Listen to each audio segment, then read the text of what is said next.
Hello, Tiffany here with Cards Crafty Creations. Today's project is for Pajama Crafter stamp, and I am going to be making this kind of vintage looking just painted image using their Together stamp set. So their Together stamp set's fairly new. It's been out in the last few months. And it is just a cluster of 3 flowers. You got 2 flowers and a bud.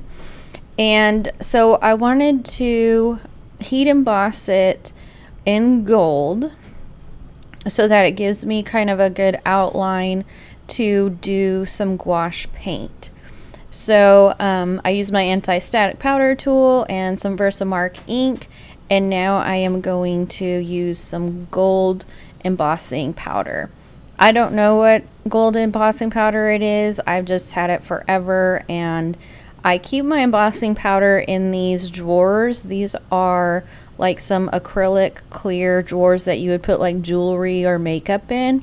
And so I house all my embossing powder in those so I can easily use them without having to get paper out and all that. I can just drop it right back into the box, and then I created a lid for them so that they didn't get dust in them.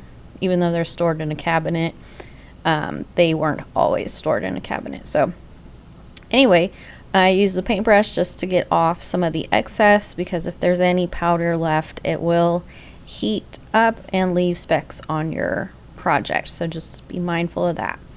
And the reason I had done this technique with another stamp set, and I really enjoyed painting on this black board with my gouache paint. It actually can take a lot of water before it starts warping and getting all weird. But so I want to do that again. But when I saw these flowers, I really wanted to do kind of a vintage aesthetic with them. And so I kind of pictured it in like a Victorian house in a gilded gold frame, and just being one of those pieces that, you know, is elegant and beautiful. So that was my vision here. I don't know that it actually came out the way I had envisioned it. I had looked up some Victorian color palettes, vintage color palettes, because I wanted that, even the color palette, to be vintage. But as I started like using them, I started out that way. Like I used some really soft greens, and I used some rose, like dark rose pinks and stuff. But then I just started going far beyond that, pulling in purples and blues and stuff, because those kind of colors just kind of stuck out to me while I was doing this.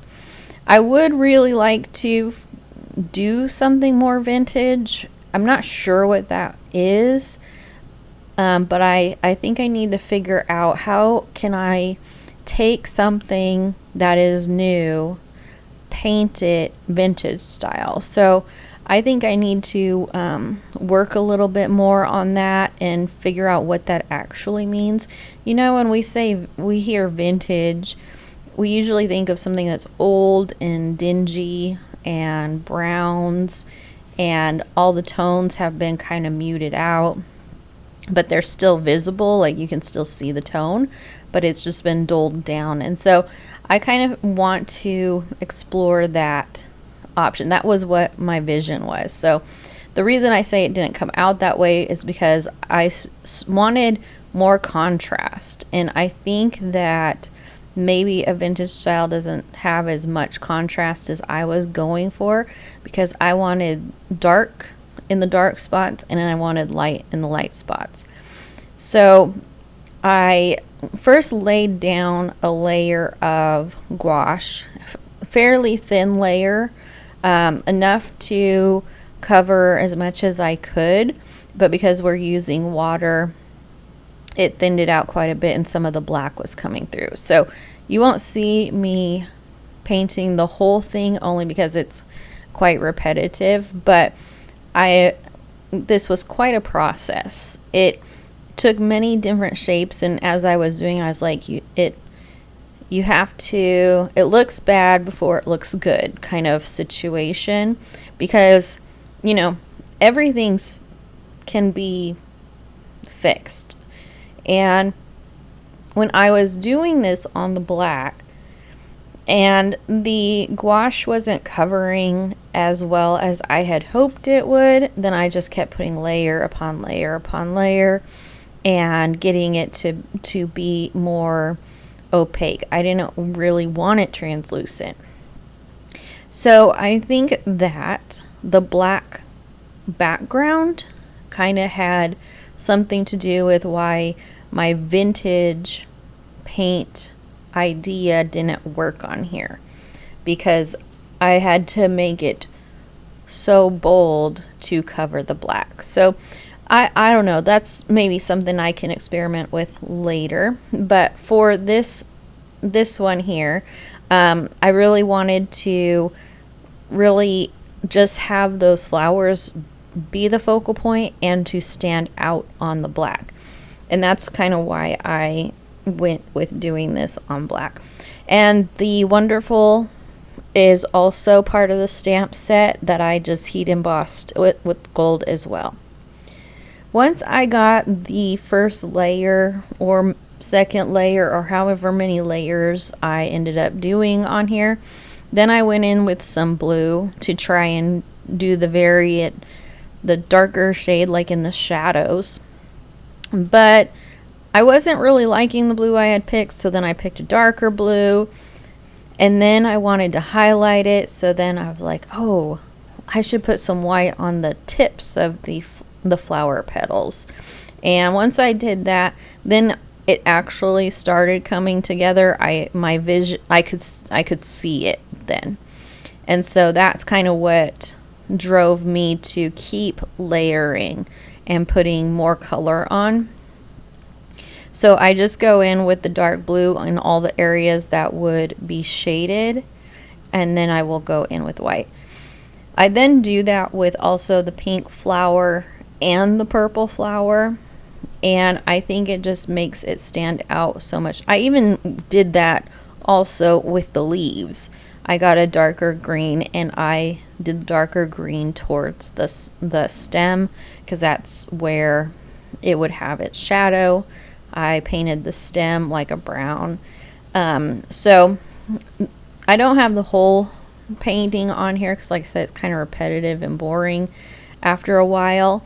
But if you're going to try to paint something like this, or paint anything really, I really enjoy the gouache. This is the Hemi gouache set, I believe. You could get it on Amazon. It's like their 48 color or something. You don't need that many colors, but when I go for a new art medium, I go all in and get as many as I can. So now this palette is probably a year and a half old, and as you can see, it has dried up and they are cracking, but that does not stop them from being usable. I just use a spray bottle to reactivate them, and then you can even just take a wet brush and reactivate them. That's the difference. So at first I was using a spray bottle to reactivate it, and then what happened is it made it too moist, too much water. So then as I was painting with it, it was too thin, where if I had just taken the wet brush to it, then I would have had a much more opaque paint, and that's probably where I should have started. But it's fine. You just put more layers on. It's not a big deal. These are all just things you learn as you're working with a new medium. But I very much enjoy this paint because it can be translucent like watercolor, or it can be opaque like acrylic.